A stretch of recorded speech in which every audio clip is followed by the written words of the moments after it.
हमारे सन्यासी परंपरा में जन्मदिन मनाने की परंपरा नहीं है, परंतु हमारे कुछ जो स्वयं सेवक है, भगत है, उनकी प्रेरणा से जन्मदिन हर साल मना करते करते भी मन जाता है। हमारे को पता ही नहीं है कि जीवन में बहुत बचपन में 9-10 साल की अवस्था में घर से निकले थे, तब हमारा जन्म हुआ, क्या हुआ। कुछ गांव वालों से संपर्क करके लोगों को जानकारी लेके ऐसा पता लगा कि शरीर का पचपन वो जो है अभी 65 साल के आसपास मेरा जो है जो वो हो गया है, जो अपना समय 65 वर्ष हो गया है, 65वां जन्मदिन है एक तरह से कि 1959 में मेरा जन्म हुआ। 5 अप्रैल में प्रातःकाल 6:11 ऐसे हमारे गांव वाले, हमारे माता पिता से उनको पता लगा। अभी तो माता पिता भी नहीं रहे हैं, हमारा भी जाने का समय आ चुका है। तो निश्चित रूप से देखिए कि आज हमको अपने अखाड़े के काम के लिए श्रीमंत हरिगिरी जी महाराज का आदेश जब होता है कि वहाँ पर जेपी नड्डा जी जेपी नड्डा जी हरिद्वार में आ रहे थे संतों का आशीर्वाद लेने के लिए, तो हम हरिद्वार चले गए। तो काफ़ी लोगों का गाजियाबाद से भी फ़ोन आया, काफ़ी लोगों ने आज सोशल मीडिया पर भी डाला, तो हमारे मन में वो पहुँचना चाहिए। तो हमने वहाँ से जो है 2 बजे कार्यक्रम पूर्ण करके यहाँ आए। तो यहाँ पर हमारे अमित शर्मा जी है, विष्णु प्रिया जी है, और हमारे जितने भी आचार्य लोग हैं सभी ने जो है उन्होंने पूरा तैयारी किया था। तो हमने आके यहाँ पर जो है हमारा विजय मित्तल जी वगैरह है, विजय गिरी जी है, और दिल्ली संत मंडल के जो महामंत्री हैं, महामंडलेश्वर परम आदरणीय नवल किशोर दास जी, और हमारे महामंडलेश्वर कंचन गिरी जी, महामंडलेश्वर एसबी महामंडलेश्वर लोग, और हमारे वीरेंद्रपुरी महंत, उनका भी प्रेरणा था। और विशेष रूप से हमारे कोतवाल जो है ये मंगलदास जी, सब लोगों ने, ईश्वर वगैरह है, ये सभी प्रेरणा से सबका ये जन्मदिन मन गया। कैसे जीवन तो एक एक क्षण जो है वो कम हो रहा है, जीवन तो एक एक क्षण कम हो रहा है। तो ये जीवन में कब जीवन की गति कब रुक जाए तो कुछ पता नहीं चलता है। तो मनुष्यों को हमेशा से सबके हित में, सबके कल्याण में लगे रहना चाहिए, किसी को भी कष्ट नहीं देना चाहिए।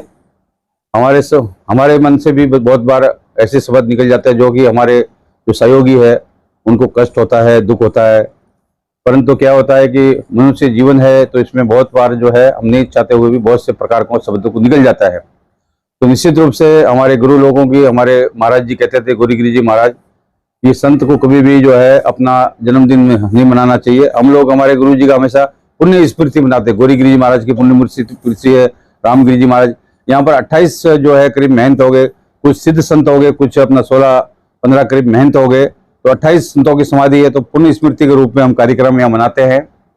ये अभी सोशल मीडिया का जमाना है तो कुछ जन्मदिन का भी परंपरा कुछ संत लोग भी मनाने लगे हैं। तो निश्चित रूप से जो जिसको खुशी मिले, आनंद मिले, कुछ सन होता है कि भी हमारा हिंदू नव वर्ष भी आ रहा है, चैत जो शुरू होगा, कुछ लोग अंग्रेजी वर्ष मनाते हैं। तो मैं ये कहता हूँ कि व्यक्ति को कहीं भी कहीं आनंद की अनुभूति मिले, इस तनाव भरी जीवन में कहीं ना कहीं थोड़ा सुख का अनुभूति हो। तो बोलते हैं कि ये जो है कि निर्वाण मोवा जिस संग अध्यात्म विनोद का धुंधे सुख दुख बना पदों में। जीवन में बहुत प्रकार का धुंध है, उन धुंधों को पार करते हुए कि ये जो हमारे किसी कवि ने कहा है कि गमों के आंसू उबाल कर देखो, उसमें जो बनेगा रंग किसी पर डाल कर देखो, हृदय की चुभन भी होगी कम, किसी के पैर का कांटा निकाल कर देखो। तो जीवन में हमेशा से हमारे संत लोग होता है कि अन्न का दाता सदा सुखी, वस्त्र का दाता कमलापति, जो भूखे को अन्न दे दे, जो नंगे को वस्त्र दे दे, तो यही सबसे बड़ा दान है।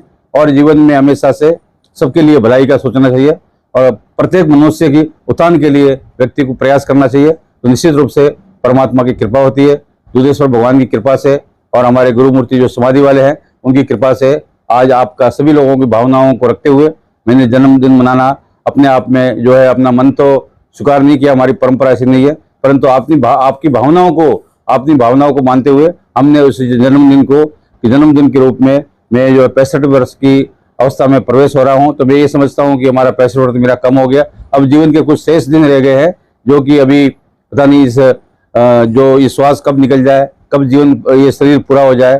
तो निश्चित रूप से जब तक मेरा जीवन है, जब तक मेरा शरीर है, मैं कोशिश करूंगा कि गुरु मूर्तियों की कृपा से, श्रीपंथ दशनाम जुन्ना अखाड़े की सभी गुरु मूर्तियों से कि मेरे को हमेशा आशीर्वाद बनाए रखे, जिससे कि हमारा निश्चित रूप से मैं अपना भी कल्याण कर सकूं और जितने भी हमारे सन्मुख आए सभी भक्तों का, जीवों का, सबका मैं जो भी मेरे से हो उनका भला कर सकूं, ऐसा प्रयास मेरे तरह हमेशा रहेगा।